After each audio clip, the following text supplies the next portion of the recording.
So hello everyone.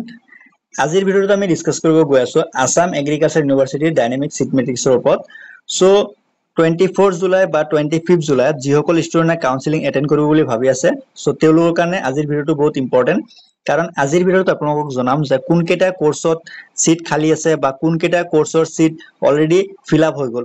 So আপোনালোকে 24 জুলাইত আহিলে আপোনালোকে সিটটো পাব নে নাপায়। সো কমপ্লিট ডিটেইলছত আজি ভিডিঅ'টো আপোনালোকক জনাম। সো ভিডিঅ'টো বহুত ইম্পৰ্টেন্ট হ'ব গৈ আছে, তাৰ কাৰণে আপোনালোকে স্কিপ নকৰাকৈ সম্পূৰ্ণ চাব। আৰু যদি আপোনালোকে চেনেলটোত প্ৰথমবাৰ কাৰণে ভিজিট কৰিছে তেনেহলে চেনেলটো সাবস্ক্ৰাইব কৰি কিনে বেল আইকন দবাই ৰাখিব কাৰণ এগ্ৰিকালচাৰৰ ইচ এণ্ড এভৰি আপডেটস আমাৰ চেনেলৰ থ্ৰুদি আপোনালোকে পাই থাকিব। সো বলক আজিৰ ভিডিঅ'টো আমি আৰম্ভ কৰো। সো এতিয়া যেহেতু কাউন্সেলিং চলি আছে আৰু মই যোনটো টাইমত ভিডিঅ'টো বনাইছো কাউন্সেলিং এতিয়ালৈকে চলি আছে, কাউন্সেলিংটো খতম হোৱা নাই। সো আপোনালোকে এটা চাব পাৰিব, নিজে নিজে পেজটো ৰিফ্ৰেশ হৈ যাব কাৰণ যদি এটা ষ্টুডেণ্টে এডমিশন লৈ লয় তেনেহলে কাউন্সেলিং এটা সিট মেট্ৰিক্সত নিজে নিজে ৰিফ্ৰেশ হ'ব। সো এতিয়া আপোনালোকে চাব পাৰিছে এটা ষ্টুডেণ্টে অলৰেডি এডমিশন ললে। সো এই যোনটো পেজ বা ডাইনামিক সিট মেট্ৰিক্সটো অলৰেডি নিজে নিজে ৰিফ্ৰেশ হৈ গৈছে। সো এতিয়া আপোনালোকক জনাম যে কলেজ অফ এগ্ৰিকালচাৰত এতিয়ালৈকে কিমান সিট ফিল আপ হৈছে বা কিমান সিট খালি আছে। সো ইয়াতে আপোনালোকে আনৰিজাৰ্ভড দেখা পাইছে টোটেল 37টা সিট আছিলে, তাৰে ভিতৰত এতিয়া 0 সিট আছে, মানে টোটেল 37ৰ পৰা 37টা ফিল আপ হৈ গল। দেন ইডব্লিউএছ 10টা সিট আছিলে, 10টাৰ পৰা 10টাই ফিল আপ হৈ গল। দেন ওবিসিৰ 19টা সিট আছিলে, তাৰ ভিতৰত 7টা সিট খালি আছে। ঠিক আছে। সো দেন টিজিএলৰ 2টা সিট আছিলে, তাৰ পৰা 2টা সিট আপোনালোকৰ কাৰণে আছে। কেআৰজেড মানে বাকি ইয়াতে যিমান পাইছে আপোনালোকে দেখা পাইছে কেআৰজেড, টিএএইচ, এমআৰএন মানে মৰাণ, মটাক, চুটিয়া, এসসি। সো এসসিত টোটেল 7টা সিট আছিলে, তাৰ পৰা এটা সিট অলৰেডি ফিল আপ হৈছে আৰু 6টা সিট বাকি আছে। দেন এসটি প্লেনৰ 10টাৰ পৰা এটা সিট ফিল আপ হৈছে। দেন এসটি হিলৰ 5টাৰ পৰা 5টাই এতিয়ালৈকে ভেকেন্সি আছে। দেন ডিফেন্সৰ আপোনালোকে দেখা পাইছে 2টা আছিলে, তাৰ পৰা এটা সিট অলৰেডি ফিল আপ হৈছে। দেন বাকি আপোনালোকে যিমান এটা দেখা পাইছে এইউ এমপ্লয়ড 3টা সিট আছিলে, তাৰ পৰা এটা সিট খালি আছে, বাকি 2টা ফিল আপ হৈ গৈছে। দেন এসটিজি 3টা আছিলে, তাৰ পৰা এটা ফিল আপ হৈছে আৰু এইচএফচিৰ কমপ্লিটলি ইয়াতে ভেকেন্সি হৈ আছে। ষ্টুডেণ্টে ডাইনামিক সিট মেট্ৰিক্সটো বুজি নাপায় বা কেনেকৈ চাব লাগে নাজানে। সো আপোনালোকে এটা দেখা পাইছে, মই এটা এক্সাম্পল দিছো কলেজ অফ এগ্ৰিকালচাৰৰ আনৰিজাৰ্ভৰ বিষয়ে মই কৈছো এতিয়া। সো কলেজ অফ এগ্ৰিকালচাৰৰ যোনটো আনৰিজাৰ্ভ কেটেগৰীত ৰাইট সাইডে চাব টোটেল 37টা আছে, দেন লেফট সাইডে 0 আছে। মানে ৰাইট সাইডে যোনটো বস্তু থাকে সেইটো হ'ল কলেজৰ টোটেল সিট আৰু লেফট সাইডে যোনটো আছে সেইটো হ'ল কিমানটা সিট খালি আছে বা কিমানটা সিট মানে ফিল আপ হৈ গল। সো এটা 0 দেখা পাইছে ন, সো মানে 0টা সিট খালি আছে, মানে এটাও খালি নাই। টোটেল 37টা আছিল, 37টাই ফিল আপ হৈ গল। দেন ইয়াতে এইচএফচিৰ এতিয়ালৈকে এডমিশন দিয়া নাই কাৰণ বহুত ষ্টুডেণ্টে মোক সুধি আছিলে যে এইচএফচিত আগতীয়াকৈ এডমিশন ল'ব পাৰো নেকি, কাৰণ এইচএফচিৰ কাৰণে 25 জুলাই 2টাৰ পৰা কাউন্সেলিং ষ্টাৰ্ট হ'ব এইচএফচি ষ্টুডেণ্টৰ কাৰণে। সো তেওঁলোকে যদি আগতে এডমিশন ল'ব বিচাৰে তেনেহলে ল'ব পাৰিব নে নাই। সো আপোনালোকক মই জনাই দিওঁ যে এইচএফচিৰ এডমিশনটো 25 জুলাই 2 PM ৰ পৰা ষ্টাৰ্ট হ'ব। সো এতিয়াৰ পৰা ষ্টাৰ্ট নহয় বা এতিয়া এডমিশন ল'ব নোৱাৰে আপোনালোকে এইচএফচিত। সো নেক্সট বিশ্বনাথত আনৰিজাৰ্ভত 0 সিট, ইডব্লিউএছত 0 আছে, মানে আনৰিজাৰ্ভ আৰু ইডব্লিউএছৰ কমপ্লিট সিট ফিল আপ হৈ গল বিশ্বনাথ কলেজ অফ এগ্ৰিকালচাৰত। দেন ওবিসিত 11টা সিট আছে। দেন আপোনালোকৰ বাকি যিমান কেইটা কেটেগৰী দেখা পাইছে চবতে আপোনালোকৰ সিট কেইটা এতিয়ালৈকে আছে বিশ্বনাথত।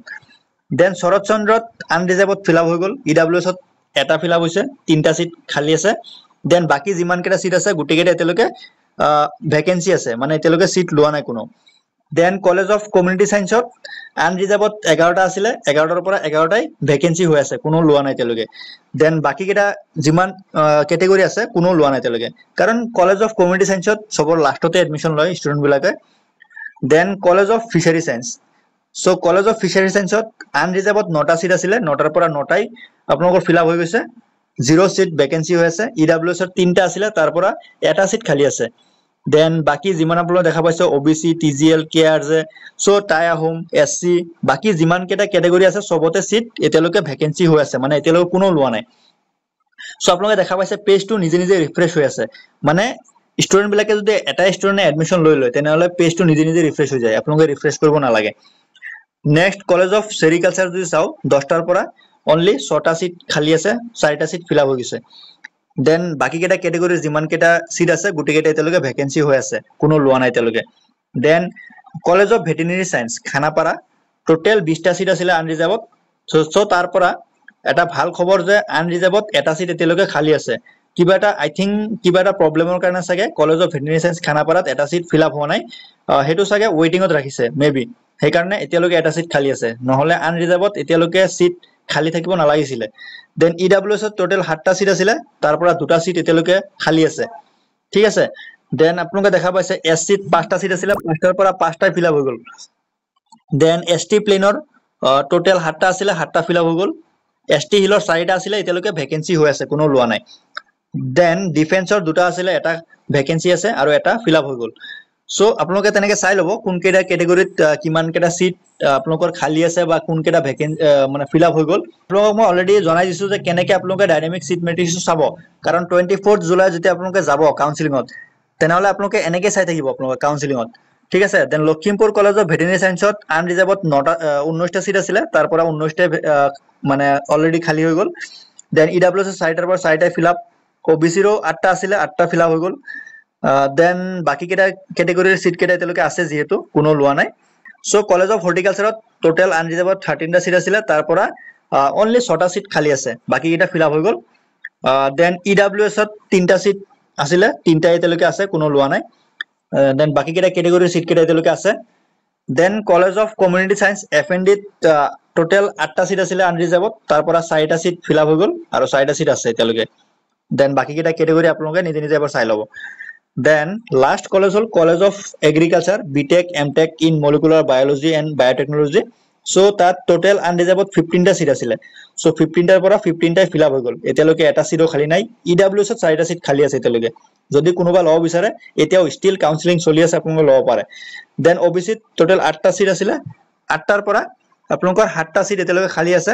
এটা ষ্টুডেন্টে জাস্ট এডমিশন লৈছে ওবিসি দেন বাকি আপোনালোকে দেখা পাইছে ডিফেন্স আছে DSC ST hill ST plain কোনো এতিয়ালৈকে সিট লোৱা নাই কলেজ অফ এগ্ৰিকালচাৰ বিটেকত সো আপোনালোকে চাই লওক যোনে এতিয়ালৈকে কাউন্সিলিংত বহি আছে এতিয়ালৈকে কাউন্সিলিংৰ নামটো অহা নাই সো আপোনালোকে চাওক কেনেকে ডাইনামিক সিট মেট্ৰিক্সটো কোড খালি আছে সো আপোনালোকৰ ৰেংক ওয়াইজ আপোনালোকে তেনেকে লৈ লব আৰু আপোনালোকে যেতিয়া 24 তাৰিখ যেতিয়া যাব কাউন্সিলিংত অহা কালি সো তেনেকে আপোনালোকে ডাইনামিক সিট মেট্ৰিক্স চাই থাকিব যে কোনটো কলেজত কিমানটা সিট খালি আছে বা ক্যাটাগৰী ওয়াইজ আপোনালোকে কোড পাব পাৰে সো গুটেটো এনালাইসিস কৰাৰ পিছত আপোনালোকে এডমিশনটো লব আৰু আপোনালোকে সিকোয়েন্সটো মানে কেনেকে লব মানে এডমিশনৰ সিকোয়েন্সটো মই আপোনালোকক অলৰেডি কৈ দিছো মানে কোনটো ফাৰ্স্টত মানে আপোনালোকে লব ভেটেৰিনাৰীটো লব পাৰে then agriculture fishery then BTech MTech in molecular biotechnology then horticulture then sericulture then community science then FND so তেনেকে আপোনালোকে সিকোয়েন্সটো বজাই ৰাখিব বা তেনেকে আপোনালোকে এডমিশনটো লব সো আপোনালোকে যদি ফাৰ্স্ট কাউন্সিলিংত এগ্ৰিকালচাৰ লব মন আছিল বা এগ্ৰিকালচাৰ পোৱা নাই তেনেহলে আপোনালোকে যিকোনো বেলেগ কোৰ্সত এডমিশনটো লৈ ৰাখিব সেকেন্ড কাউন্সিলিংত আপোনালোকে সিটটো আপগ্ৰেড কৰিব পাৰিব সো সিটটো আপগ্ৰেড কৰিলে আপোনালোকে জাস্ট এডমিশনৰ ৰিসিপ্টটো দিলে হ'ল আৰু যদি কোনোবা ভাবিছে যে ফাৰ্স্ট কাউন্সিলিংত সিটটো নলয় সো জাস্ট এটেন্ড কৰি আহি গলে হ'ল আপোনালোকে সেকেন্ড কাউন্সিলিংত আপোনালোকে সিটটো লৈ লব যদি ভ্যাকেন্সি হয় সো আৰু যোন কেটা ষ্টুডেন্টে ডকুমেন্টস কেটা লৈ যোৱা নাছিলে তেওঁলোকক সিটটো দিয়া নহল মই যিমানখিনি শুনিলো দুটা তিনটা ষ্টুডেন্টে মোক অলৰেডি কন্টাক্ট কৰিলে সো তেওঁলোকক ঘূৰাই দিয়া হৈছে তেওঁলোকক সিট দিয়া নাই সো আপোনালোকে যিমান পাৰে ডকুমেন্টস কেটা আপোনালোকে গুটে কেটা লগত লৈ যাব মই ডকুমেন্টছৰ লিষ্টটো আপোনালোকক দিলো অলৰেডি প্ৰিভিয়াস ভিডিওত মই কৈছো কি ডকুমেন্টস আপোনালোকে জমা দিব লাগিব কাৰণ গেপ সাৰ্টিফিকেট আৰু মেডিকেল ফিটনেস সাৰ্টিফিকেটটো আপোনালোকে অৰিজিনালটো জমা দিব লাগিব হেতু জেৰক্স কৰি লৈ না যাব আৰু বাকি যিমান ডকুমেন্টস আছে গুটে কেটা আপোনালোকে জেৰক্স কৰি লৈ যাব আৰু লগতে আপোনালোকে সেলফ এটাচ কৰিব মানে জেৰক্স কপি কেটাত আপোনালোকে নিজৰ সিগনেচাৰটো কৰি ৰাখিব সো ইমানখিনি কৰি আপোনালোকে 24 জুলাইত আপোনালোকে কাউন্সিলিংটো এটেন্ড কৰক আৰু কোনে মানে কোনটো কলেজ পাইছে আপোনালোকে এটলিষ্ট আমাক ইনফৰ্ম কৰিব